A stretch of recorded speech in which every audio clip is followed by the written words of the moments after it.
All right, good morning, good evening, good afternoon, ladies and gentlemen, sisters, YouTube. This is Pastor Dow. For glory's sake, war.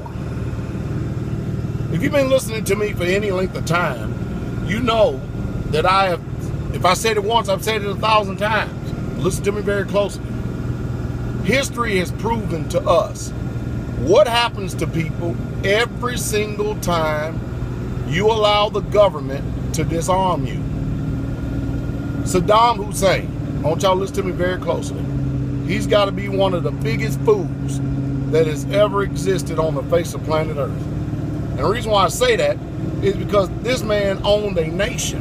Did you understand? I mean, he was a dictator, and he was in power for a very, very long time. And you know what they did? You know the biggest mistake that they did? They disarmed themselves. They disarmed themselves, and they allowed the West, the United States of America, under Satan's authority, to move in and make it real easy for us to just run that damn country in the ground. Just run it in the ground. Now that country has millions upon millions of people that died, both innocent civilians that they call collateral damage. In the first Gulf War, when I was there in the military, we incinerated a convoy of Iraqis retreating. Go back and look at the footage. And I tell you, this beast, this new Rome that's taking place today, boy, I tell you what, the old Rome pales in comparison.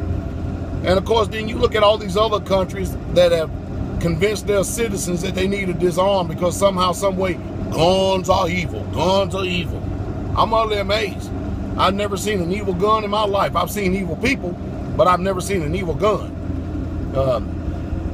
And of course, here in America, the chaotic psychopaths that seem to occupy these selected offices in the Congress are still doing everything they can to disarm the American public. We are the last bastion of freedom on this continent, period. And I tell you what, aren't y'all proud of yourself with this sorry, sick approval rating that we have? You know, the American people have no stomach, no respect, no honor, no nothing for the president, nor the sitting puppet government that is sitting up there right now. But are you amazed how the American people was able to back these beast system down from going into Syria? Yet and still they have not stopped their hotbed of war that's going on over there. Oh, while I'm at it, let me speak to this for a second. I've had people send me a couple of emails and they're asking me, Pastor Dow, what is going on with the oil prices? Not that they mind. And of course, we all need some relief when it comes to the gas pump. I would say now that you've got a little bit more extra spending money in your pocket, I would say that you be very wise with your money and don't use it as a pay increase. You need to be very wise because these oil prices are not going to stay here at this level. What's happened was in 2008 when we had the financial collapse that took place here in America, where they, through false phony banking system and stuff, taking people out of their homes and stuff. Can you imagine? Man, that's pain. I got a lot of digressions here, but I will finish this. Can you imagine paying on a home 20 years, having a good job, if you want to call it that? Next thing you know, your job is outsourced. You cannot pay your mortgage. You try to squat on your property and stuff, and then you get thrown out by the Gestapo. 20 years at an average of $1,000 a month. You just threw a lot of money away. Man, did you just throw a lot? You know why? Because you trusted in this system. Man, it's just sick. It's literally sick. But anyway, the financial collapse in 2008 that took place, the economic collapse, and of course the only people that benefited from it was Goldman Sachs and JP Morgan. They benefited greatly. The bankers always benefit.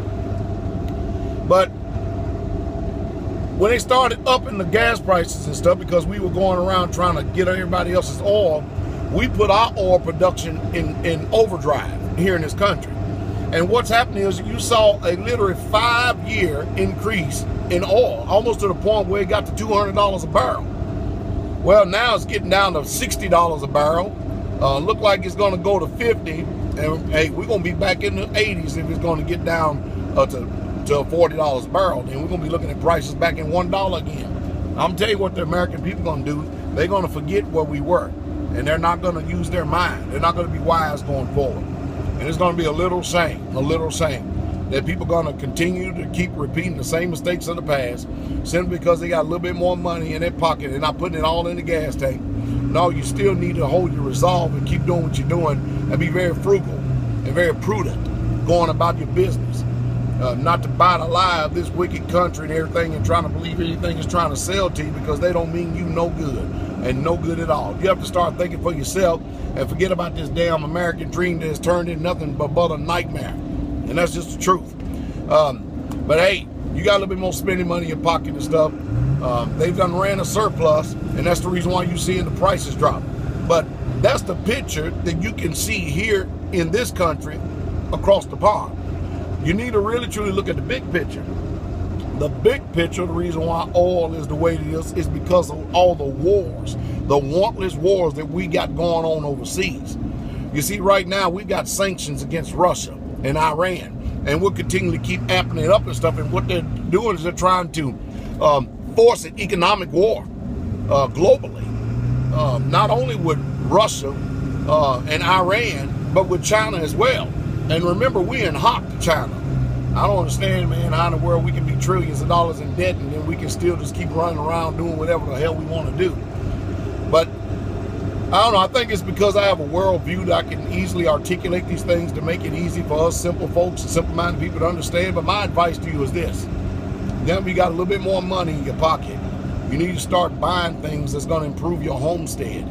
And if you don't have land, I'm telling you, you better try to go find you a piece of land somewhere, a rural piece of land, and start trying to buy you some 2x4s and some 16D nails, and start educating yourself on actually building up a homestead. Because I'm telling you, I hear the thunder and I'm feeling the rain, but the tsunami is getting ready to hit America. I mean, you can just feel it.